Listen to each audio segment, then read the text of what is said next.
We saw families break up. We saw people commit suicide as a result of pending bills.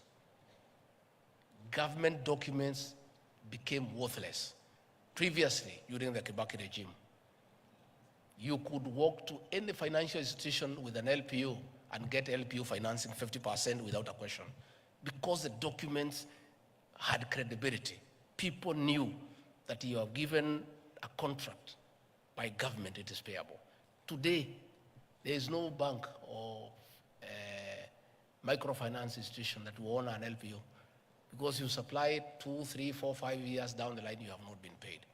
We want to restore the sanctity of government LPOs and LSO and contracts so that they become bankable, that you can walk to a bank and get cash against it to carry out the works that you have been given. So that is ongoing. Again, you have said you have your issues of the remuneration role. You have explained to me there and here, and what we have agreed, I'll create the framework. My office has been tasked by the President the responsibility of coordinating constitutional commissions and independent offices. I'm the one who does that coordination in my office. So we have agreed with the chair. I'll call that forum for you. The Attorney General and no other people involved, we begin that conversation so that, like your counterparts, the lawyers and other professionals, you can have your own remuneration role. Lakini msiweke pesa mingi sana, mlipiche kidogo. There is too much competition. Even these lawyers, I can tell you, because some of us wafanyi biashara pia, hatuwalipi ile iko kwa hiyo role. Tuna negotiate because mawakili ni wengi sana. Tusema wewe ni ngapi, wewe ni ngapi, wewe ni ngapi, wanashindana inateremuka. It is good to have the remuneration role as a benchmark. But you are also many. You have told me you are 35,000. 28,000 are in practice. So mutashindana tu pole pole, so that Kenyans can also get the best deal. So that one I'll do. Again, you have talked about too many regulations, and will help. The members of the National Assembly are here. The Attorney General is there.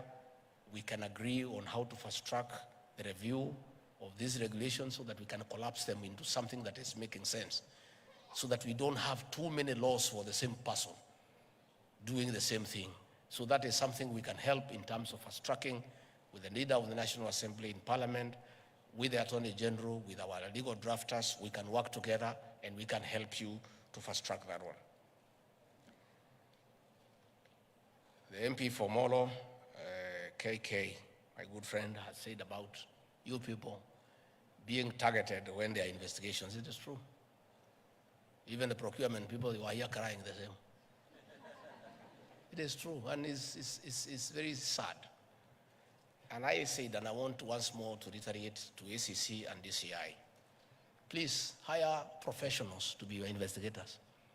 Hire accountants, hire procurement people who can advise you on how the investigation is going. You find some of these policemen, they have no idea about accounting. You know? So he is being asked to interrogate you and write statements on things that himself he cannot comprehend. You know? I from a personal experience on how absurd our investigative agencies can be when they are investigating complex matters beyond their pay grade. When we were fighting to come to government, and the previous government targeted me for persecution because of my political stand, which was very firm, and decided to try to blackmail me to change my stand. They sent CID officers all over my life to look around my life for 50 years and turn it around and see whether they can get something.